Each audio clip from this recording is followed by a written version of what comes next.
De esa manera entonces, una vez conformado el Consejo por ordenanza que fue el mes de septiembre del año pasado, una ordenanza que como tantas otras o casi todas de este Consejo Deliberante de Concordia se aprueba por unanimidad, que ha sido enriquecida por las distintas fuerzas políticas, nos pone, digamos, en una posibilidad de discutir con la comunidad, fundamentalmente con los distintos sectores empresarios, el sector privado, sobre problemáticas y posibles soluciones que, vuelvo a repetir, se transforman finalmente en decisiones que conforman la política de Estado del municipio.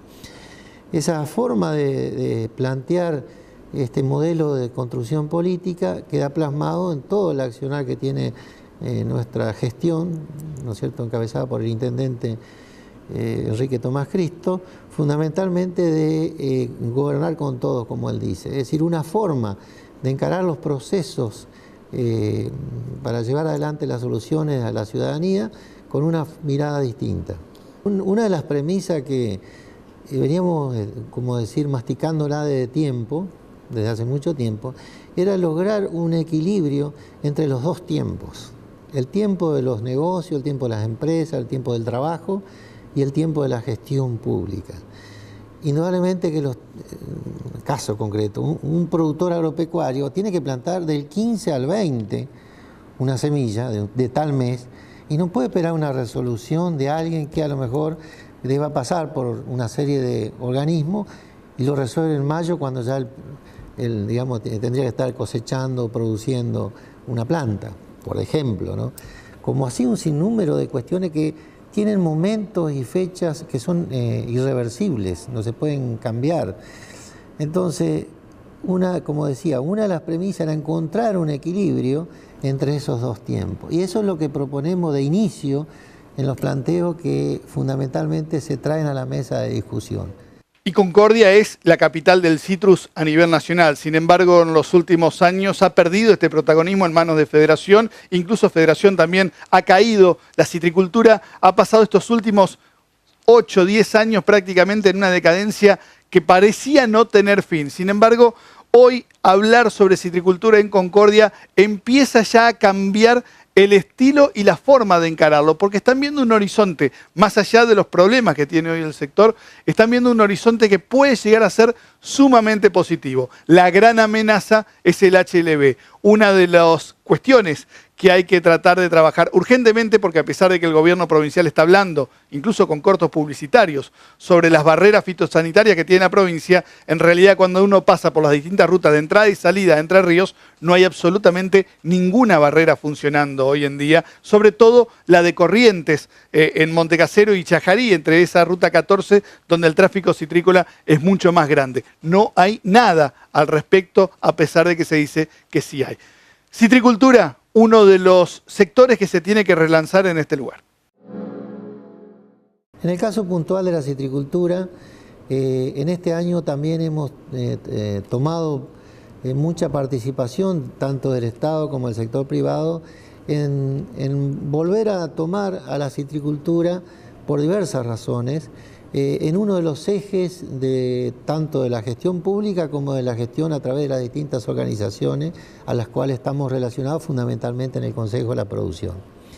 Y ellas son, como decía, la citricultura, una de ellas, porque de acuerdo al censo actual que se terminó el año pasado, como el censo que se había realizado con anterioridad, se pasaron de 7.000 hectáreas a perder prácticamente otras 7.000. Es decir, que en el último censo llegamos a apenas 7.000 hectáreas, cuando en el censo anterior eran 14.000 hectáreas. Es decir, una pérdida real de superficie que realmente llamaba la atención. Esa pérdida fue cubierta en parte por forestación y en parte por los arándanos. Usted dijo que en los últimos años la superficie de arándano, cuando fue su auge, digamos, 4 o 5 años atrás, estaba en 2.000 hectáreas y hoy apenas llegan a 1.000 hectáreas, son 900 y algo de hectáreas.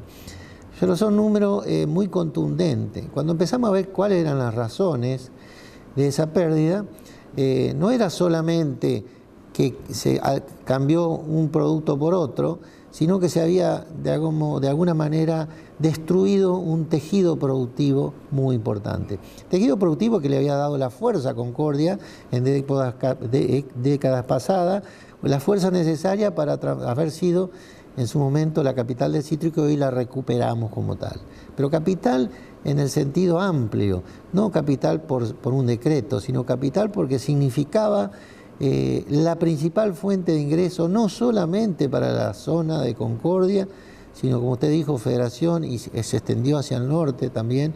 Podríamos decir que la cuenca abarca desde el departamento Colón, que hay algunas quintas, hasta el departamento de Monte Casero en Corrientes, es decir, que es una franja Pero Concordia había retrocedido mucho más que las otras regiones o las otras partes, digamos, de la misma zona productiva.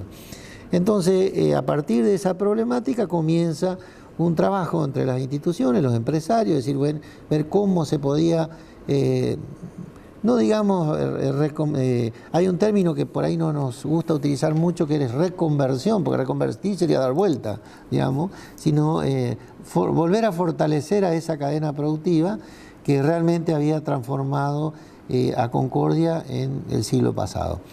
Y encontramos muchos elementos como para poder hacerlo.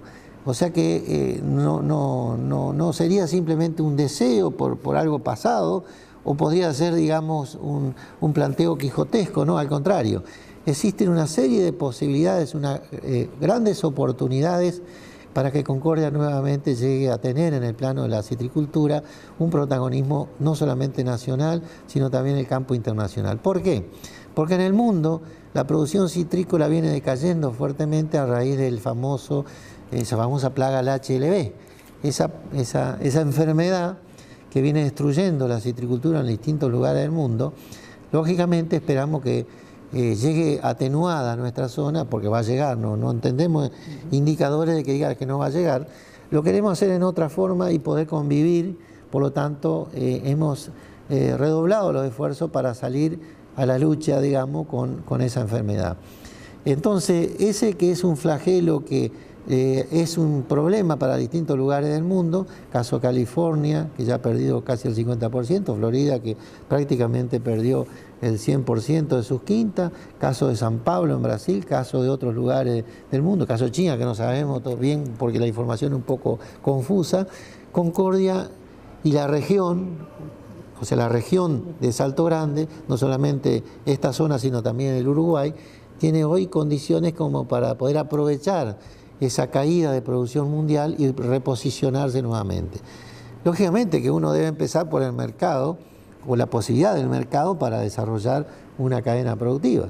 En este caso, tenemos las mejores tierras consideradas del mundo, tenemos gente que tiene una tradición en el trabajo y en la formación del recurso humano, tiene condiciones porque tiene una serie de industrias vinculadas con el sector que operaban y están operando. Es decir, tenemos condiciones para reflotar, para reflotar a la citricultura. Por eso salimos con un eslogan que es Concordia es citricultura, Concordia es citrus. Y otro de los proyectos ambiciosos que tiene esta ciudad, la segunda ciudad de la provincia de Entre Ríos, es la ampliación del parque industrial. Ya con la escritura de los terrenos firmados empiezan los distintos plazos para que en 1 año, 2 años aproximadamente como máximo, ya puedan darse las primeras radicaciones de empresas que están queriendo llegar a este lugar. Bueno, la ampliación del parque industrial, que también era un anhelo de hace mucho tiempo, de poder transformar ese sector que tenía limitaciones por su espacio, por su requerimiento de las industrias de la zona y otras que vienen al país, se concretó, como usted decía, con la reciente escrituración de un área, una superficie que tiene varios aspectos, entendemos, muy positivos. En primer lugar, como usted bien dijo, nos saca de estar fuera de la zona de circulación, al borde, vamos a estar sobre la autovía. Autovía que uno de los caminos interoceánicos más importantes y que además estratégicamente, podríamos decir vulgarmente, estamos en el ombligo del Mercosur. Si uno traza con un compás una circunferencia de 750 kilómetros o 700 kilómetros, entrarían las principales ciudades de Latinoamérica. Con lo cual, sin duda, que nos posiciona, estamos en el centro de esa gran discusión que es la posibilidad de desarrollar el Mercosur. Y nosotros no estamos pensando en el parque industrial solo como un punto geográfico, sino como un nodo para potenciar el desarrollo desde el punto de vista de una mirada geopolítica y estratégica clave para esta región del planeta. Para llegar a la erradicación de las empresas hay que crear las condiciones para que ese predio pueda recibir los proyectos que nosotros estamos esperando, sobre todo porque ya ha habido avance con empresas, tanto argentinas como extranjeras, o capitales extranjeros que se unen con empresas argentinas, en la posibilidad de, en el próximo periodo que se marcó de este año 2017, de poder resolver el problema de lo que sería la localización o la estructura que necesita el parque en cuanto a servicios para poder ya trabajar en los proyectos concretos de las empresas que vienen a plantear sus necesidades. En ese sentido, hay un acuerdo, hay un convenio ya firmado con un organismo nacional que proveería los fondos para hacer el estudio de prefactibilidad de todo lo que sea la obra de infraestructura. A eso también se suma en las conversaciones que ya hemos tenido informales, porque todavía faltaba la escritura y esas cosas con el Consejo Federal de Inversiones para trabajar concretamente en ya la obra vinculada con el servicio. El terreno tiene algunas irregularidades, ustedes lo van a poder ver si lo visitan. Esas irregularidades son ventajas y desventajas. Son desventajas porque no está plano el terreno, pero desventaja. Pero tiene una gran desventaja, que son cerros de ripio. Ripio no es necesario en las mismas calles de Concordia.